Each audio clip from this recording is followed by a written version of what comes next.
Mais attendez, le Salomon du 23 avril n'est pas le Salomon du 22, qui n'est pas celui du 15, qui n'est pas celui de mars, qui n'est pas celui de février. Enfin, ça va, quoi, à un moment. Quoi. Il nous dit tout et son contraire, avec le même aplomb, le même dédain, presque. C'est un général qui n'a pas su armer ses troupes.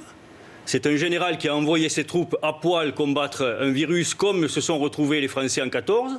Enfin, c'est délirant, cette histoire. Quoi. C'est tout simplement... Délirant. On a véritablement un chef qui a menti. Il faut dire les choses quand même à un moment, quoi.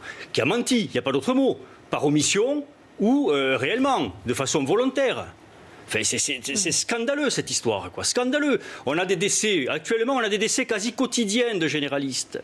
De généralistes, libéraux, un mot qu'il ne doit pas connaître, parce que jamais il l'emploie. Donc je pense qu'il ne sait pas que la vie existe en dehors des morts de l'hôpital, cet homme. Il faut lui dire quand même que 95% des patients, ils sont en ville. Et que c'est le premier rideau, c'est la médecine de ville, les infirmières, les aides-soignantes, les auxiliaires de vie, etc., qui s'en occupent. Et c'est eux qui meurent en majorité. Peut-être qu'il en parle quand même, qu'il s'en rende compte. Et ils meurent pourquoi? Souvent parce qu'ils n'ont pas eu de protection. J'avais l'exemple hier soir d'un médecin de Seine-Saint-Denis qui est décédé, dont la famille dit dans l'article où elle est interviewée que pendant les 15 premiers jours de l'épidémie, il est allé en pharmacie chercher des masques et qu'il n'en avait pas. Il a donc consulté sans masque. Il a été hospitalisé, il est revenu, il a réexercé, il est parti en réa, il est mort. Voilà où on en est.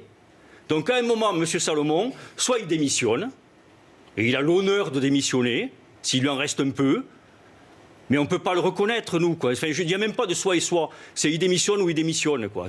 Ça suffit. Franchement, la profession n'en peut plus, je vous le dis, parce que l'immense majorité des médecins, des soignants, n'en peut plus de cette pantomime, n'en peut plus de ce numéro de cirque qu'il nous fait tous les soirs, de Capitaine Constate, où il nous dit juste des chiffres, tant de décès, tant d'entrées dans les hospitalisations, tant de sorties, ce qui n'a strictement aucune valeur épidémiologique, rien. Et on ne nous donne pas d'études.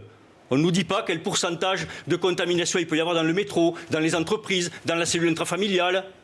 On ne sait pas tout ça. On est toujours complètement dans le noir, dans un magasin de porcelaine, et lui nous donne juste quelques chiffres. Ça suffit, quoi. Salomon, ça suffit. Non mais c'est incroyable, la virulence. Il est président membre d'un syndicat. Oui, de médecins, il représente les médecins. Il défend son syndicat, ce qui est légitime.